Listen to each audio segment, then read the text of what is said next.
Welcome friend. युक्ति है इसके इस ऑनलाइन प्लेटफॉर्म पर आप सभी लोगों का स्वागत है। टॉपिक वाइज एमसीक्यू सीरीज जो चल रहा है उसमें आज हम लोग बात करने वाले हैं साम्राज्य से संबंधित 10 महत्वपूर्ण एमसीक्यू सीरीज पर। इस सीरीज में आप लोगों को पता ही है history, polity, geography, science, economy और इन्वायरमेंट एंड इकोलॉजी से संबंधित 175 टॉपिक को कवर किया जाएगा। इसके साथ ही साथ करंट अफेयर्स के 1000 एमसीक्यू भी आपको इसमें दिया जाएगा। इस सीरीज का पीडीएफ प्राप्त करना है तो ओनली 365 रुपये आप लोगों को पेड करना है और 1 ईयर वैलिडिटी के साथ आप लोगों को ये उपलब्ध होगा। तो आप इसमें देख सकते हैं क्या सेगमेंट, किस सेगमेंट से आपको कितना कितना, हिस्ट्री के 51 टॉपिक, साइंस के 57 टॉपिक, ज्योग्राफी के 22 टॉपिक्स, पॉलिटी के 22 टॉपिक्स, इकोनॉमी के 13 टॉपिक्स, इन्वायरमेंट एंड इकोलॉजी के 10 टॉपिक, करंट अफेयर्स के 1000 एमसीक्यू शामिल होंगे। तो इसके लिए क्या करना है, पीडीएफ प्राप्त करिएगा। इसके पहले ऐप डाउनलोड करना होगा। एप्पल स्टोर से आप ऐप डाउनलोड कर सकते हैं या गूगल प्ले स्टोर से। आप जो जिस मोबाइल का वर्जन का मोबाइल यूज करते हैं आप उसे सॉरी वहाँ से डाउनलोड कर सकते हैं। तो चलिए हम लोग आगे बढ़ेंगे। आगे बढ़ते हैं तो देखते हैं, लाइक शेयर सब्सक्राइब आप लोग जरूर कीजिए, युक्ति इसको सपोर्ट कीजिए ताकि और हम लोग बेहतर तरीके से उभर कर सामने आ सके आप लोगों के सामने। और अगर आप डेस्कटॉप मोड में या लैपटॉप मोड में अगर हमारे चैनल को देख रहे हैं तो आप यहाँ भी विजिट कर सकते हैं हमारे वेबसाइट पर live.uktis.in पर, और इस बार कोड को स्कैन कर सकते हैं गूगल स्टोर से। आप गूगल स्कैनर से भी स्कैन करके हमारे टेलीग्राम चैनल से जुड़ सकते हैं, या तो टेलीग्राम पर जाकर यूटीआई टाइप कीजिएगा, हमें वहाँ पाइएगा। और डिस्क्रिप्शन बॉक्स में आपको सारी चीज़ें अवेलेबल की गई है, लिंक सभी चीज़ों का। यूटीआई इस प्लेटफॉर्म पर आते हैं तो बहुत से टेस्ट आपको अवेलेबल होंगे, हिंदी इंग्लिश दोनों मीडियम में, तो आप इससे ज्वाइन कर सकते हैं। यूपीएससी सीएससी टारगेट बैच चल रहा है, उसे आप ज्वाइन कर सकते हैं। यूपी पीसीएस टारगेट बैच चल रहा है, उसे ज्वाइन कर सकते हैं। साथ ही 69 बीपीएससी टारगेट बैच चल रहा है, उसे भी आप लोग ज्वाइन कर सकते हैं। Dainik Jagran news paper analysis batches चलता है, उसे भी आप लोग ज्वाइन कर सकते हैं। तो चलिए आज हम एमसीक्यू सीरीज पर बात करेंगे। पहला प्रश्न आ चुका है, आप लोग आंसर देने का प्रयास कीजिएगा और जो भी सुन रहे हैं जरूर आंसर दीजिएगा। लगातार प्रयास करने से ही सफलता मिलती है, ठीक ना। जिन लोगों को लगता होगा कि नहीं बहुत इजी क्वेश्चन है ना, इजी क्वेश्चन को हल्के में नहीं लेना है। तो चलिए पहला प्रश्न है, निम्नलिखित में से किस वंश को पराजित कर मौर्य वंश की स्थापना की। बहुत इजी क्वेश्चन है। नागवंश, नंदवंश, हर्यक वंश, उपयुक्त में से कोई नहीं। तो इसका सही उत्तर आप लोगों को पता ही होगा, नंदवंश। लास्ट क्लास एमसीक्यू में सीरीज में कवर किया गया था। आगे स्टैंडर्ड क्वेश्चन का बढ़ेगा, इसलिए वेट एंड वॉच करके चीज़ों को देखिएगा। तो ध्यान रखना है, सबसे पहले तो इसके एक्सप्लेनेशन में हम अगर बात करें तो इसकी स्थापना किसने की थी मौर्य वंश की, तो चंद्रगुप्त मौर्य ने की थी। चंद्रगुप्त मौर्य ने की थी ना। तो ध्यान ये रखना है किसकी सहायता से की थी, ये भी याद रखना है। चाणक्य की सहायता से, या इनका बहुत जगह नाम आपको विष्णुगुप्त मिलेगा, उनकी सहायता से, या तो फिर आपको इनका नाम कौटिल्य भी बहुत जगह दिया जाता है। इनकी सहायता से ही इनका स्थापना किया गया था इनके द्वारा। तो किसे हराया था नंद वंश के शासक किसका, तो धनानंद बहुत ही घमंडी शासक हुआ करता था, ध्यान रखिएगा। इसने चाणक्य को भरी सभा से बाहर निकाल दिया था, थोड़ा सा बेइज्जत करके। उसी के बाद चाणक्य ने शपथ ली थी कि मैं अपनी शिखा को तभी बांधूंगा, क्योंकि ये ब्राह्मण थे, शिखा को कभी बांधूंगा जब इस वंश का निशान नहीं मिट जाता है। तो इसके बाद एक कहानियां उभर कर सामने आती, चंद्रगुप्त को पहचानते, इनको शिक्षा दीक्षा देते हैं, उसके बाद इस काबिल बनाते हैं कि वो मौर्य साम्राज्य की स्थापना कर सकते हैं। और इस वंश की स्थापना कब हुई, तो याद रखिएगा 322 ईसा पूर्व में, ठीक है ना। और मौर्य साम्राज्य का हम अगर कार्यकाल देखें तो 322 ईसा पूर्व से लेकर लगभग 185 ईसा पूर्व के बीच का कालखंड क्या है, आपको मौर्य प्रशासन से संबंधित है। तो नेक्स्ट हम टॉपिक को देखेंगे। नेक्स्ट एमसीक्यू क्या है उसको हम लोग देखेंगे। दूसरा एमसीक्यू है, दूसरे नंबर क्वेश्चन क्या है आपको पूछा गया है, देखिए। मौर्य वंश प्रशासन एवं अर्थव्यवस्था पर प्रकाश कौन सी पुस्तक से मिलती है। तो ऑप्शन देखते हैं। तो ये अभी भी तबीयत मेरी खराब चल रही है। मुद्रा राक्षस, इंडिका, अर्थशास्त्र, उपयुक्त में से एक से अधिक या उपयुक्त में से कोई नहीं। तो ध्यान रखिएगा, इसका सही उत्तर क्या होगा? इसका सही उत्तर आप लोग आंसर देने का प्रयास कीजिए। इसका सही उत्तर एक से अधिक होगा, क्योंकि इंडिका से भी प्राप्त होता है, अर्थशास्त्र से भी प्राप्त होता है। तो यहाँ अर्थव्यवस्था प्रशासन की बात की गई है, तो इंडिका में आपको इसके प्रशासन और अर्थव्यवस्था की जानकारी मिलती है, और जो मौर्य प्रशासन संबंधित जो बातें करता है, प्रशासन राजनीतिक विज्ञान की पुस्तक आप लोग को पता है अर्थशास्त्र है, तो इसमें आर्थिक जानकारी भी कुछ दी जाती है। तो इसलिए ध्यान रखिएगा, यहाँ पर अगर क्वेश्चन, अगर आपको कुछ एग्जामिनर अगर आपको परेशान करने का प्रयास करेगा, तो इस प्रकार के प्रश्न देकर अर्थशास्त्र के बारे में पूछ सकता है। पर पूर्णतः यह राजनीतिक पुस्तक है, ये भी ध्यान रखना है। अर्थशास्त्र क्या है? पूर्णतः राजनीतिक विज्ञान का पुस्तक है, इसके बारे में जानकारी आपको होनी चाहिए। अगर हम इसके बारे में अगर अतिरिक्त जानकारी प्राप्त करें, तो ध्यान रखिएगा, इस अर्थशास्त्र के बुक में 15 अधिकरण की चर्चा है। जो 15 कितने अधिक, एक सेकेंड पेन थोड़ा सेलेक्ट कर लूँ। 15 अधिकरण की चर्चा है। तो अधिकरण की चर्चा है 15 अधिकरण, तो उसमें विभिन्न विषयों की चर्चा की गई है, आपको क्लास में बताया भी गया होगा। तो ध्यान रखिएगा, इस पुस्तक में 7 महत्वपूर्ण अंगों की चर्चा की गई है। अंगों की चर्चा की गई है जो शासन और प्रशासन के लिए बहुत इंपॉर्टेंट माना जाता था, ठीक ना। तो इस 7 अंग को याद रखना है नाम, जिसमें आपको याद रखिएगा, स्वामी जो राजा हुआ करता था, आमत्य या मंत्री से हम लोग बोलते थे, आमत्य मंत्री।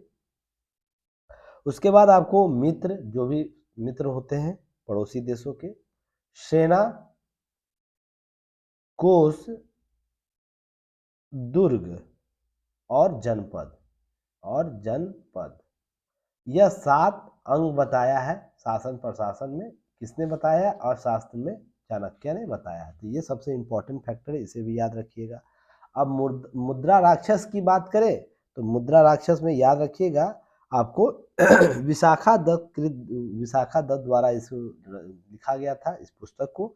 और इसमें याद रखिएगा, इसमें नंद वंश के पतन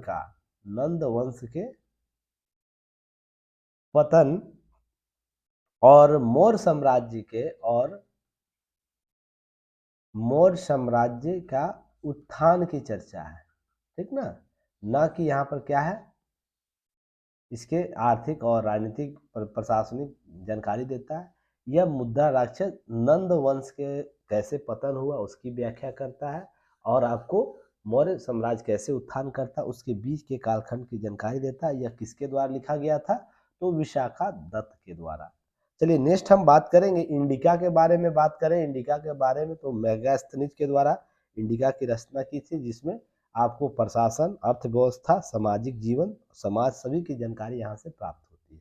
चलिए नेक्स्ट क्वेश्चन देखेंगे।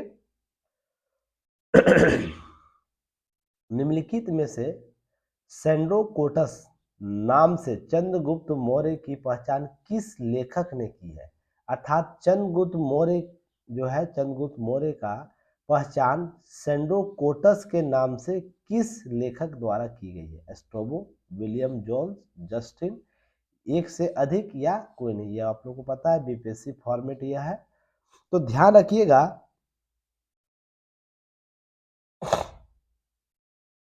इसका सही उत्तर होगा डी जाएगा, क्योंकि एस्ट्रेबो और जस्टिन थे, दोनों ने क्या किया है, इसकी व्याख्या सेंड्रोकोटस को जानकारी देता है चंद्रगुप्त मौर्य, दोनों एक ही नाम लेख में आपको देखने को मिलता है। ध्यान रखिएगा, एक सेकेंड जी, यहाँ पर थोड़ा सा ऑप्शन गलत हो गया है, यहाँ पर ऑप्शन गलत हो गया, इसको सही कर लीजिएगा। यहाँ क्या होगा, डी, एक सेकेंड, मिसप्रिंट हो जाता है कभी कभी, इसलिए थोड़ा सा कोऑपरेट कीजिएगा। एस्ट्रोबो था और जस्टिन था, जो चंद्रगुप्त मौर्य को एरियन जस्टिन ने ग्रंथों में क्या कहता है, इसे सेंड्रोकोटस कहता है। किसको कहता है? चंद्रगुप्त मौर्य को। चंद्रगुप्त मौर्य को क्या कहता है? सेंड्रोकोटस। और एंड्रोकोटस बोलता है कौन, याद रखिएगा, एंड्रोकोटस। चंद्रगुप्त मौर्य को एंड्रोकोटस के नाम से कौन बोलता है या पहचान देता है, तो याद रखिएगा प्लूटार्क, प्लूटार्क, याद रखिएगा प्लूटार्क। उसके नेक्स्ट याद रखिएगा, और किस अभिलेख में चंद्रगुप्त मौर्य की जानकारी मिलती है अभिलेख में, तो याद रखिएगा जूनागढ़ अभिलेख जो था, जूनागढ़ अभिलेख, उसमें चंद्रगुप्त मौर्य की जानकारी मिलती है हमें। तो यहाँ से आप लोगों को जानकारी होनी चाहिए। इस 2-3 फैक्टर है जहाँ से आपको प्रश्न पूछे जा सकते हैं। चलिए नेक्स्ट हम लोग बात करेंगे, आगे बढ़ेंगे। तो नेक्स्ट प्रश्न है चौथा नंबर प्रश्न। आप लोगों को सीरीज कैसा लग रहा है कमेंट सेक्शन में ज़रूर बताइएगा, कितना हेल्प हो रहा है आप लोगों के लिए, और भी इसमें सुधार धीरे धीरे होता जाएगा। जैसे जैसे हम लोग पीक आवर पर आएंगे तो स्टैंडर्ड और भी क्वेश्चन का हाई होता जाएगा। तो अभी हम लोग शुरुआत कर रहे हैं, इसलिए इजी से शुरुआत करेंगे। निम्नलिखित में से किस अभिलेख में अशोक ने स्वयं को सम्राट कहा है? एक है रुमनदेही अभिलेख में, भाब्रू अभिलेख में, मस्की अभिलेख में। तो कथन हम लोग देख लेते हैं। एक में है केवल 1, और केवल 1 और 2, केवल 2 और 3, एक से अधिक या कोई नहीं। तो इसका सही उत्तर जाएगा ऑप्शन ई चला जाएगा, इनमें से कोई नहीं। क्यों नहीं? ऑप्शन के अनुसार कोई नहीं होगा, पर भाब्रू अभिलेख में आपको अशोक ने स्वयं को सम्राट कहा है, ध्यान रखिएगा, स्वयं को सम्राट कहा भाब्रू अभिलेख में। पर ऑप्शन में केवल 2 नहीं है, इसलिए यह उत्तर गलत हो जाएगा और ये उपरोक्त में से कोई नहीं जाएगा। और इसके संदर्भ में कुछ अतिरिक्त जानकारी अगर दिया जाए, अतिरिक्त और जानकारी अगर आप लोग को दिया जाए तो ध्यान रखिएगा सॉरी, तबीयत अभी भी ठीक नहीं चल रही, इसीलिए बार बार खांसी हो रहा है, ज़्यादा बोल दिया जा रहा है इसलिए। चलिए, अशोक के जो अभिलेख है ब्राह्मणी अभिलेख में भी है, ब्राह्मणी आपको है लिपियों में, खौराष्ट्री लिपि में, खौरष्टी लिपि में है, उसके बाद अरमाइक, और लास्ट आपको ग्रीक लिपि में आपको उपलब्ध है। तो 4 लिपियों में यह देखने को मिलता है। ब्राह्मणी लिपि की बात हम करें तो याद रखिएगा बाएं टू दाएं लिखा जाता था, बाएं से दाएं लिखी जाती थी। तथा खौराष्ट्री की हम बात करें, खौरष्टी की बात करें तो याद रखिएगा यह दाएं से बाएं लिखी जाती थी। तो मुझे क्वेश्चन का उत्तर दीजिए, तो वर्तमान में अगर हम अभिलेख की बात करें तो किस भाषा से जोड़ के हम देख सकते हैं, किस लिपि से जोड़ के देख सकते हैं, वर्तमान में हम किस लिपि का प्रयोग करते हैं, उसमें किस प्रकार का पैटर्न प्रयोग किया जाता है, आप लोग बताइएगा।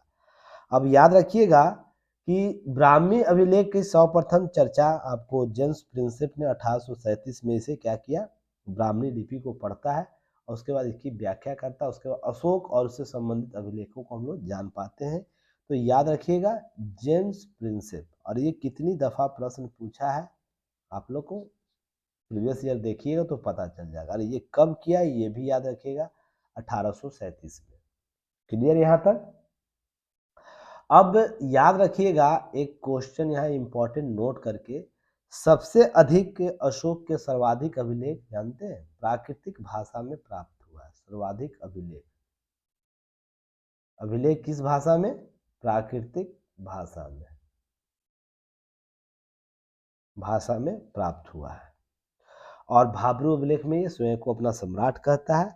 उसके बाद आगे हम लोग और भी चर्चा करेंगे। चलिए नेक्स्ट क्वेश्चन है, नेक्स्ट क्वेश्चन है 5वां नंबर, आंसर देने का प्रयास कीजिएगा आप लोग। चंद्रगुप्त मौर्य के शासन काल में किसके नेतृत्व में प्रथम जैन संगीति का आयोजन किया गया था? तो ऑप्शन है स्थूलभद्र,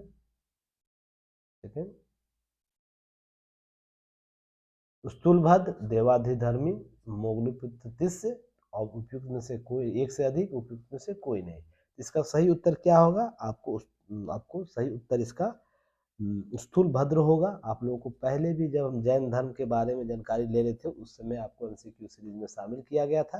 तो ध्यान रखना, इसके अतिरिक्त और भी चीज़ें आपको अगर जाननी हो तो उसके संदर्भ में ध्यान रखिएगा कि चंद्रगुप्त मौर्य अपने शासन काल में पाटलिपुत्रा में कहाँ करता है? पाटलिपुत्रा में, पाटलिपुत्र में आपको इसका प्रथम संगीति करता है। उसके अतिरिक्त और भी आप लोग को जानकारी दिया गया था। जैन धर्म अगर आप लोग को याद होगा तो जैन धर्म यहाँ पर क्या हुआ था, दो वर्गों में बट गया था। कौन कौन में? दिगंबर और श्वेतांबर, है ना। दिगंबर और श्वेतांबर में बट गया था। और दिगंबर हम उसे कहते थे जो नग्न रहते थे, और श्वेतांबर हम उसे कहते जो श्वेत वस्त्र धारण करते थे। ये बातें की गई थी। याद रखिएगा, जैन धर्म के शिक्षाओं का 12 अंगों में किया गया था। 12 अंगों में संकलन किया गया था। संकलन जैन शिक्षाओं को किया गया था ना, पहले भी मैंने चर्चा किया था।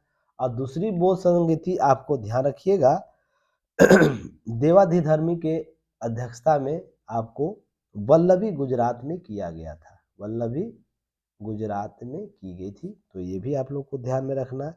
और यहाँ पर अंतिम रूप से जैन ग्रंथ का लिपिबद्ध किया गया था। इतनी जानकारी कम से कम होनी चाहिए। छठा नंबर प्रश्न है, इसका आंसर देने का प्रयास कीजिएगा आप लोग। इससे पहले 1 सेकंड रुक जाइए, ठीक है।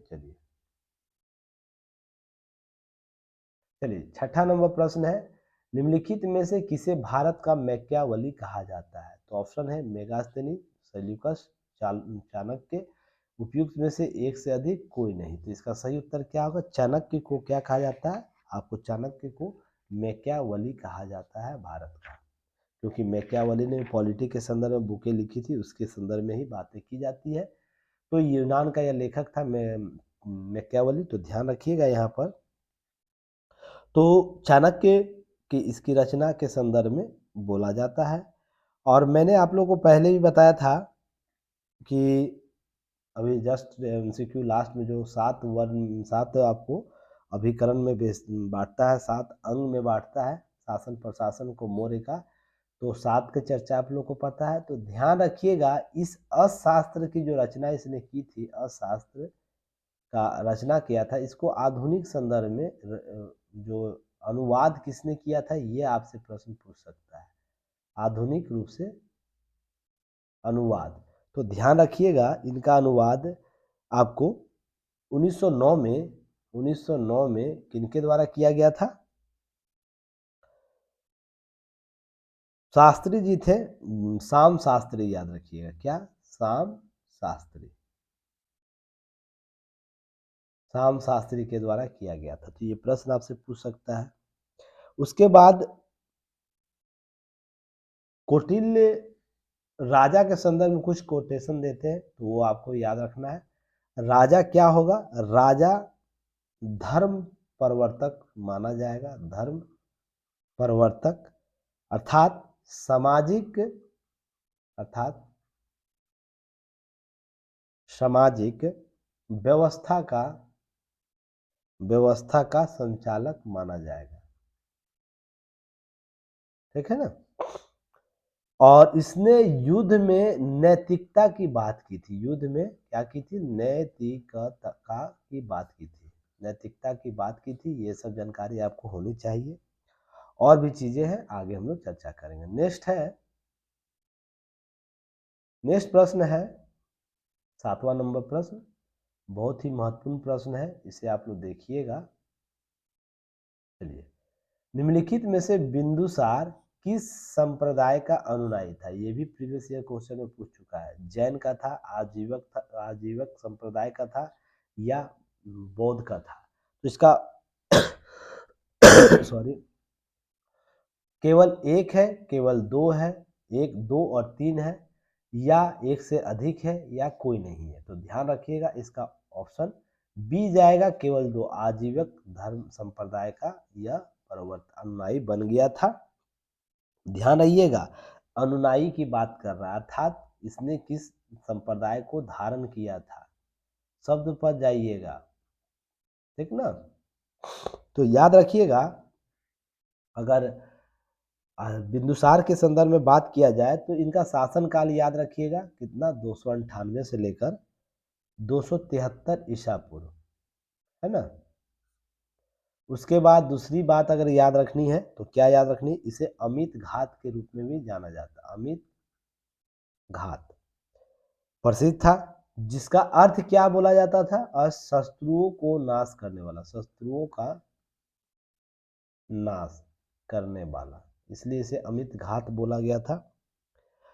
और याद रखिएगा, एक ग्रंथ है, उसकी चर्चा आपको बार बार मिलेगी, दिव्या वदान के अनुसार, यहाँ पर ध्यान रखिएगा, दिव्या वदान के अनुसार तक्षशिला में 2 विद्रोह हुए थे, और दोनों विद्रोह शांत करने के लिए अशोक और सुसीम जाते हैं।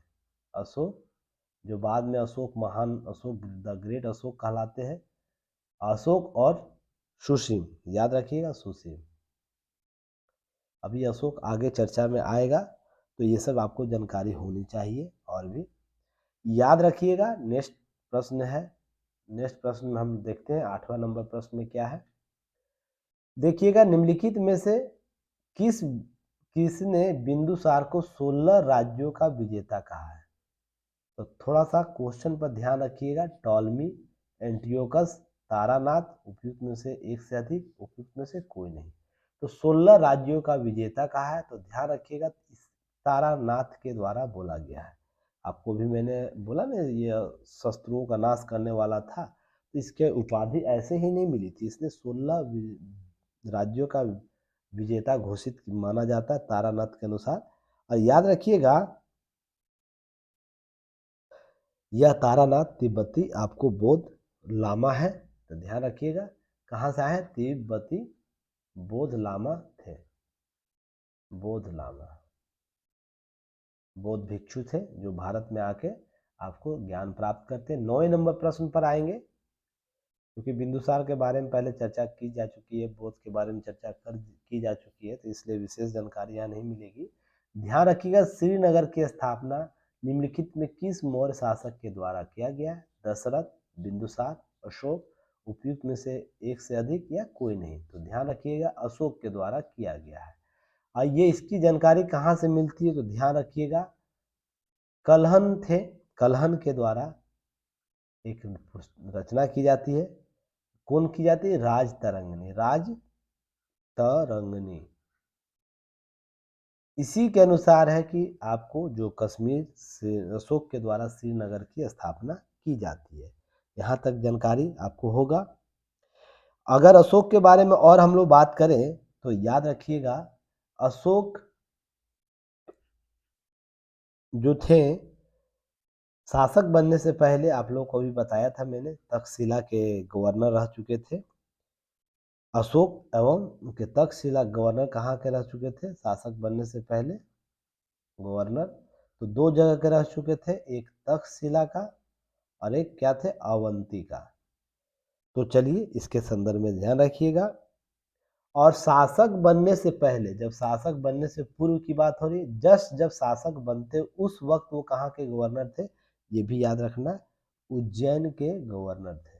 कहाँ के थे? उज्जैन। ठीक है, ये सब प्रश्न आपसे पूछा जाता है, पूछा भी गया है। अब याद रखिएगा कि अशोक के शिलालेख में अशोक को क्या बोला गया है? देव नाम प्रिय, देव नाम प्रिय के नाम से बोला गया है। और या तो प्रियदर्शी भी बोला गया है, प्रियदर्शी। और ये देवताओं का जो प्रिय होगा वही कहा जाता है देव नाम प्रिय। आपको ध्यान रखिएगा, प्रियदर्शी। और जानकारी हम अगले प्रश्न में देखेंगे। लास्ट प्रश्न है, उत्तर देने का प्रयास कीजिएगा। अशोक के किस शिलालेख में धम्म महामात्रों की नियुक्ति की चर्चा है? तो ऑप्शन हम लोग देख लेते हैं। ऑप्शन क्या है? 3rd है, 5 है, 7th है। उपयुक्त में एक से अधिक या कोई नहीं। तो इसका सही उत्तर क्या होगा? 5 होगा, जहां पर धन महामात्रों की नियुक्ति की चर्चा की जाती है। तो ध्यान रखिएगा, अशोक का शिलालेख बहुत इंपॉर्टेंट है आपके एग्जाम ओरिएंट से। तो कुछ महत्वपूर्ण शिलालेखों के बारे में हम लोग जानकारी प्राप्त करेंगे। जैसे याद रखिएगा, फर्स्ट शिलालेख में ध्यान रखिएगा, पशु वध निषेध की चर्चा की गई है। ये भी आपको प्रश्न पूछा गया।